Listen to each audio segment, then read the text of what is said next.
So, hello guys, and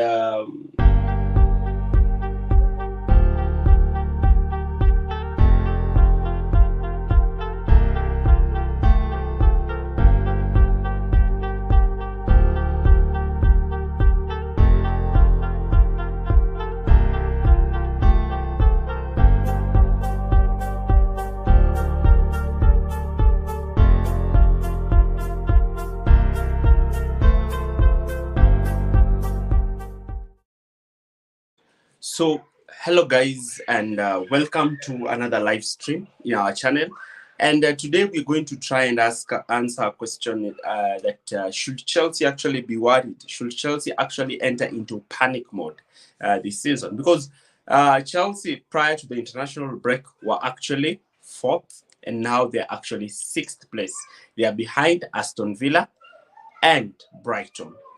And questions really have to be asked on whether the team should be worried after the defeat at Anfield on Sunday.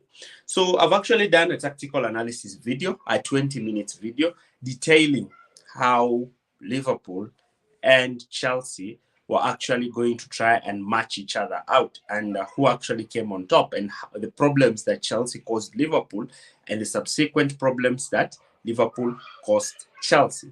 Now, we know that despite the result, the 2-1 defeat at Anfield, Chelsea had some huge positives in this game. The huge positives are not only positives about the game, but also about the season. Because when we look at Enzo Maresca, he's a manager who's currently around his fifth month in charge of Chelsea. He actually came to Chelsea on the 1st of July. And so far, he's had roughly around 5 months at Chelsea.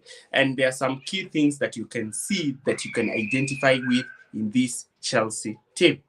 Now, one thing that we can really give credit to Enzo Maresca is the tactical identity, especially Chelsea's tactical identity when they are in possession. Remember, Chelsea in possession are different compared to the way they were under Mauricio Pochettino.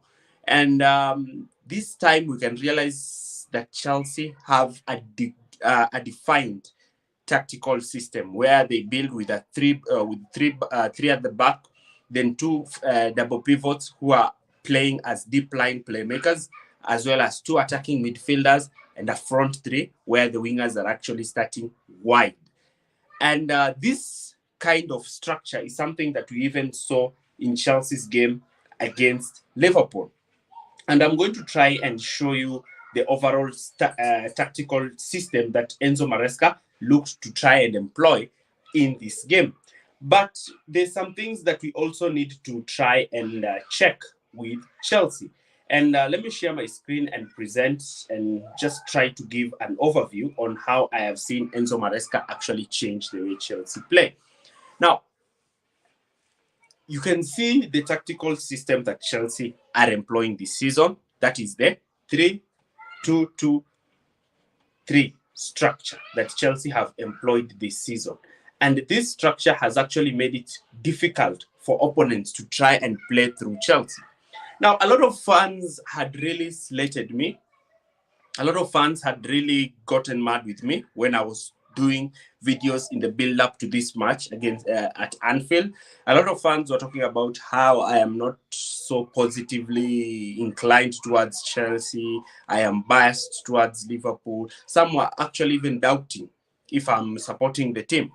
And I just have to say this, that in this channel, we've been doing this since 2021. And we mainly focus on the abilities of the team. We don't generally just focus on trying to impress the fan base or trying to create something that excites the fan base, that actually misleads the fan base on the overall position of the team.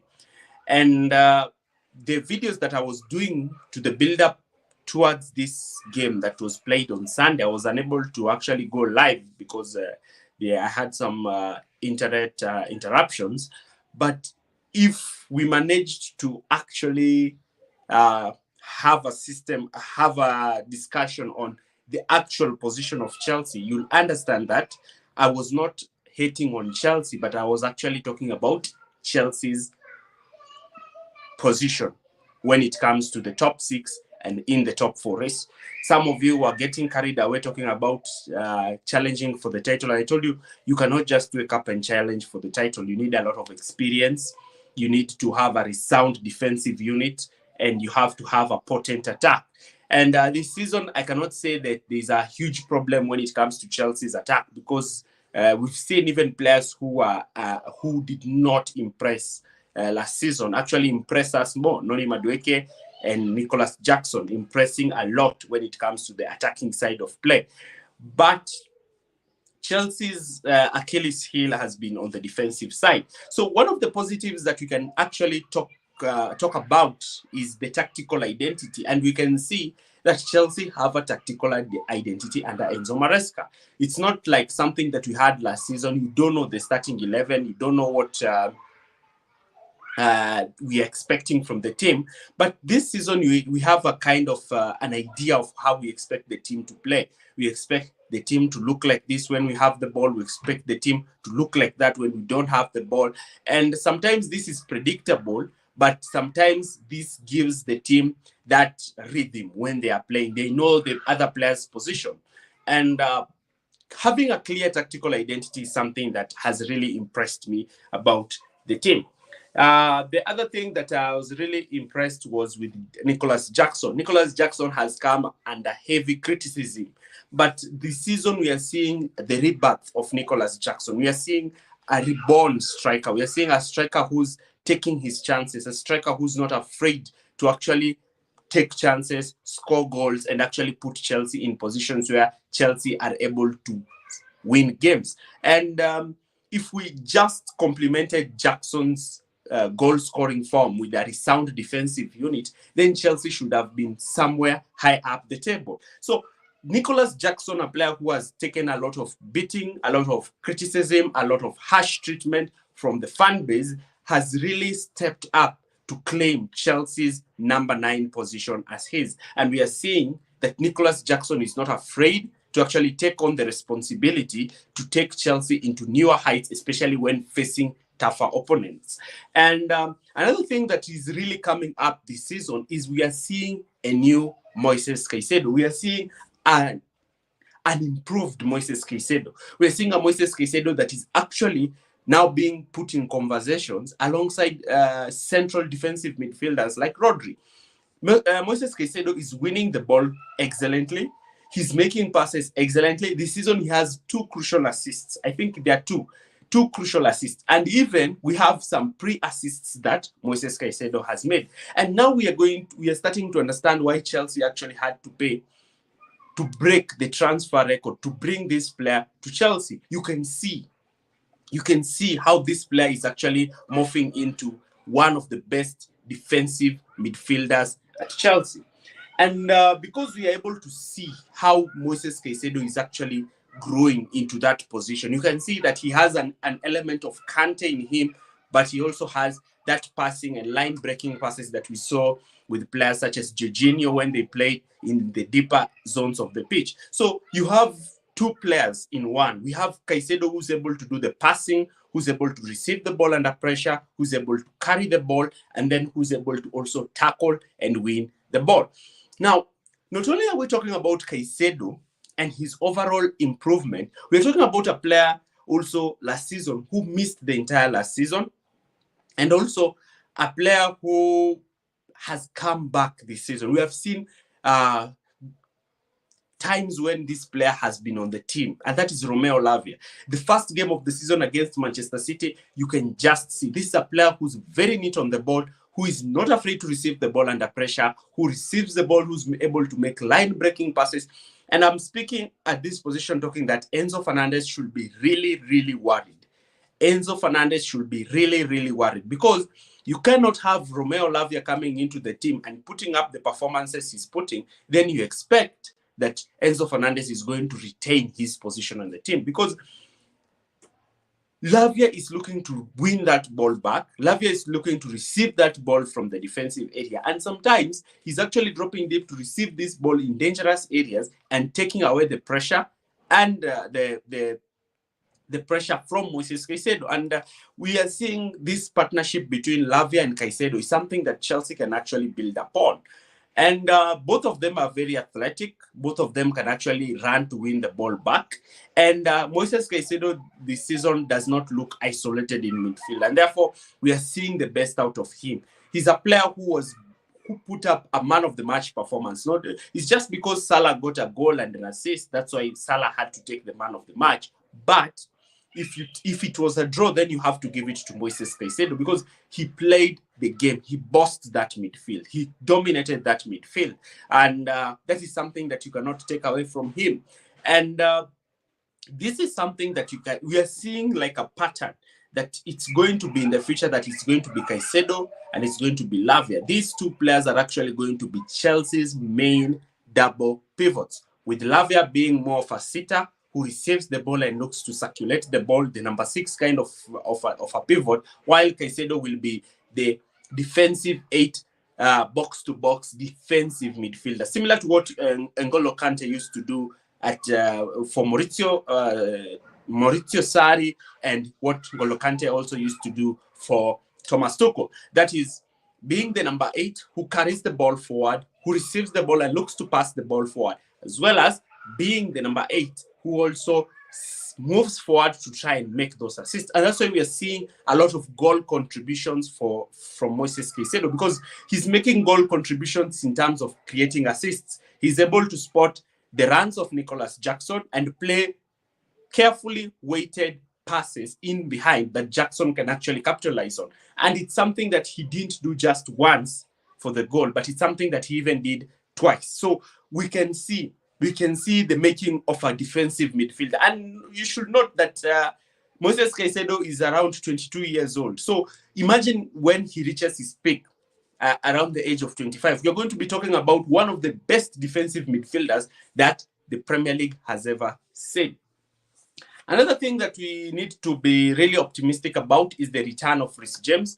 Though this season, I don't want to hype up Reece James a lot because, you know, with Reece James, we don't know about his injury situation. But when he's not injured, you can see the difference in quality. You can see how he managed to win that ball off Gakpo. You can see the physicality. You can see, though his pace has really reduced because of his injury, but you can see a leader on the pitch. You can see a person who's able to use his physicality, his strength, his passing accuracy. He was making line-breaking passes. Even the pass that he played to Malo Gusto was so beautiful. And we are looking up to a situation where we can have Reece James start for Chelsea week in, week out. So how is that even going to happen? Because what is going to happen with Wesley Fofana is Fofana now going to shift towards the left because Colwill has to play down the center. We have seen that Tosin Adarabioyo is not quite the center back that we all expected him to be. And questions now have to be asked because Reece James is actually coming to take up the position in this team. Now, there are some negatives that we actually witnessed in this team. Some very huge negatives that are actually making us have this headline of in this discussion on whether should Chelsea fans be actually worried. So one thing that I identified in this game was Chelsea's pressing. Chelsea were deciding to go man-to-man with Liverpool aggressively and allowing Liverpool to have that 4v4 at the backline. And Liverpool, and especially, I don't know why Enzo Maresca decided to play Malo Gusto as a left back, because playing Malo Gusto as a left back contributed to the problems that Chelsea faced, because Virgil van Dijk, upon receiving the ball, would immediately aim to play the ball to Salah. And because Salah is more physical than Gusto, he won more duels than Gusto, he won more aerial duels than Gusto, and that made Gusto ineffective in trying to stop Salah. Because if we had, and this is why I'm coming to realize that Marc Cucurella is a very important player for Chelsea, because if Cucurella is starting that game, then automatically you know that Cucurella is winning those duels. Those aerial duels against Salah, Cucurella is winning them. And also trying to win the ball off Salah, the aggression to win the ball off Salah, Cucurella will give us that. And yesterday we saw how Salah was able to get space down that left side of Chelsea's defense. And it further emphasizes how playing players out of position is actually made Enzo Maresca make a very big blunder, because if we decided to have even Disasi start alongside Colwill and Viega and have Malo Gusto start at right back inverting, that will be something that will be better, because down the left we were really being destroyed by Mo Salah. And that is something that if Viega was there, you saw when Viega came on, he was winning those duels against Salah, and therefore Salah was not quite effective when Viega came on. But when Gusto was there, those balls would easily be played on top. And also when Salah won the duels, Chelsea's midfield was bare open. So because of the man-to-man approach that they put heading forward, we had some issues winning those second balls. And the reasons why we were not able to win those second balls is the reason actually why we conceded both goals. We conceded the penalty because they played a long ball to Salah. Gusto was unable to win his duel. Salah received the ball, put the ball under control, and dribbled past Gusto and was actually inside the box. Now, if you have a left back who's able to win those duels from Salah, then you frustrate Salah. So we now need to come to the understanding that Marc Cucurella is among the most important players for Chelsea, because I believe Marc Cucurella wins the ball aerially better than he can win the ball off Salah. And like Malo Gusto, we also need to give some cut to Gusto, because Gusto is also a young player. Gusto, I think, is 21 or 22. He's a very, very young player. He's not quite physical, so he cannot match Salah in that regard. And then another thing that I need to talk about is the thing that we've seen with Chelsea, that is the inexperience.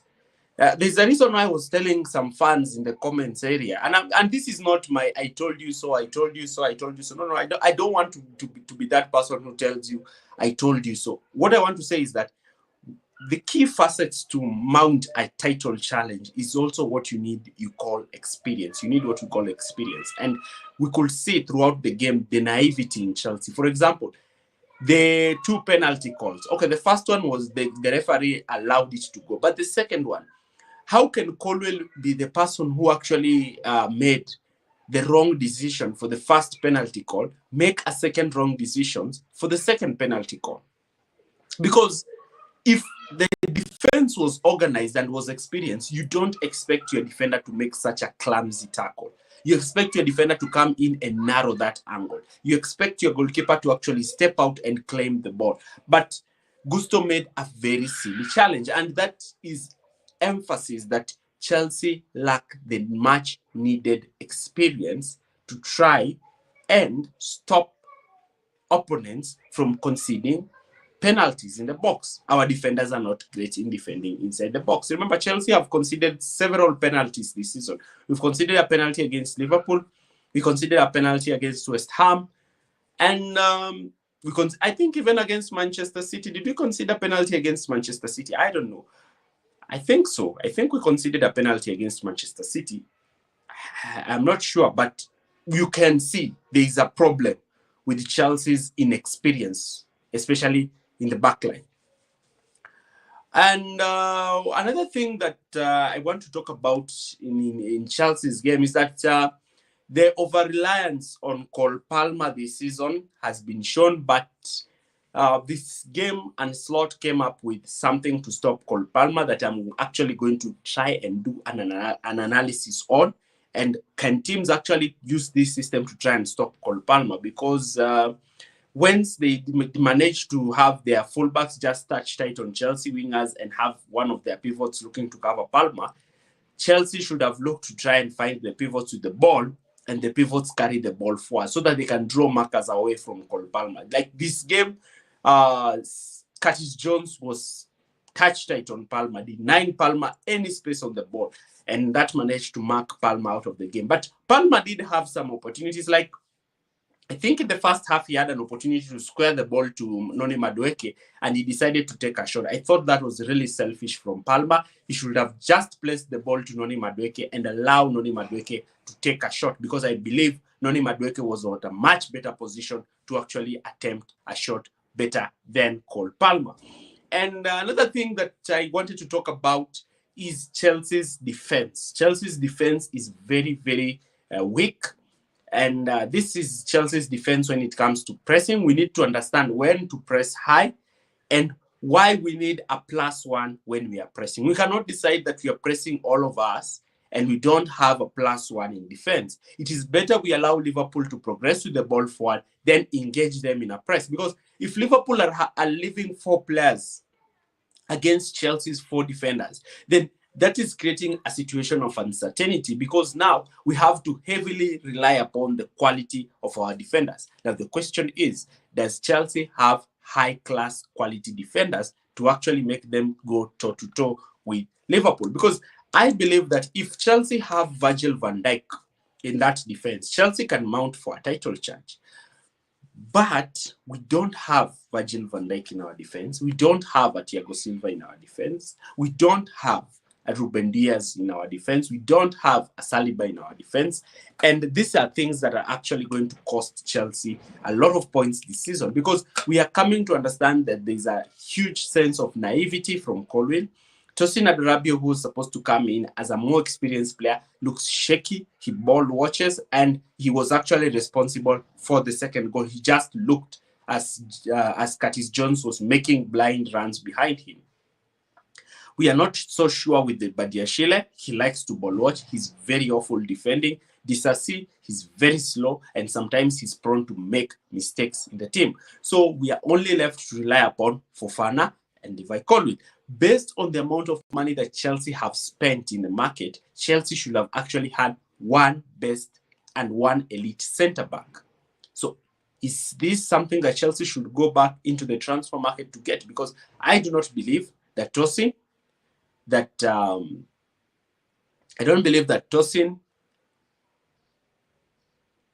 Adarabioyo, Fofana, Disasi, and Badiashile are good. I believe that Colwill can be a good centre-back, but partnered with a more experienced, more established centre-back in that regard. Like, for example, you can say Konate is partnered with Virgil van Dijk, so you can see there's an element of calmness, there's an element of experience in that backline. That's why their partnership is working well. You do not see Liverpool conceding those silly challenges. Another thing about Chelsea's defense is the goalkeeper, and we honestly have to speak about Robert Sanchez. And it's looking like Robert Sanchez is not the goalkeeper to take Chelsea to the next level. He's clumsy on the ball. He's clumsy when trying to make saves. And automatically, this is a player who is either having an awful game or is either having a good game. Because I don't know why we got rid of Petrovic for Sanchez. Because Sanchez has come in, and we can see the same mistakes that he had last season. He's not good playing from the back. He's not good even short stopping. Sometimes he's playing world class, like the way he played against Nottingham Forest. Another time he's playing very poor. So Chelsea also need to address the goalkeeping issue, because Robert Sanchez is not quite the goalkeeper that Chelsea needs. The defensive organization of Chelsea also needs to be improved by the coaches, and how Chelsea will actually look to press and ensure they have an additional man in that backline. So that is my overall contributions towards this game. And just to say what I wanted to say, I want to say that not majority of us wish the worst for the team, but we wish the best for the team. That's why sometimes when the team performs well and some fans get carried away, start speaking about how Chelsea are going to win the league, I have to tell you that Chelsea are not ready to win the league. I have to tell you again that Chelsea are in a top 4 race. Chelsea are in a top 4 race. We need to win to finish the top 4. If we finish the top 4 this season, next year we can compete for the league, but we are not ready to compete for the league. We don't have the experience. We've not yet sorted out the tactical imprint of the manager into the team. And we also have a young and inexperienced squad. So that is all I wanted to say. And the issue about, somebody's talking about the issue about Sanchez. I've already talked about Sanchez. And that is what I have to say. So it was, according to me, I can say losing at Anfield It's something that if you looked at the fixtures before the season start, if you are told you're going to lose at Anfield, would you be angry? No. If you are told that you're going to lose at the Emirates, would you be angry? No. If you're told you're going to lose at the Etihad, will you be angry? No. So these are fixtures that, for me, they are 50-50s. I would be happy with a draw. I think we should have gotten a draw. The second goal was a silly goal that we shouldn't have conceded. So, yeah, that's the problem. That's the problem. So, again, the tough run of fixtures continues. Newcastle lost their last game. Newcastle will be coming to the Stamford Bridge trying to take all the 3 points. We need to rack up that win. We need to ensure that we maintain ourselves in those top positions high up the Premier League table. We need to beat Newcastle. Then we also need to win away at Old Trafford. Tough game again. I know a lot of fans are like, we should be winning at Old Trafford. No. We've not won at Old Trafford since Juan Mata was playing for Chelsea. That is the last time Chelsea won at Old Trafford. So we really, really need to try and win at Old Trafford at all costs. At least we should at least look to try and win at Old Trafford and win the game against Newcastle and try as much as possible to get a draw in the Arsenal game. We are at home. We can try to get a draw. If we are lucky enough to beat Arsenal at home, I will be happy. But it's also another tough game. So let's try and aim to get 6 points.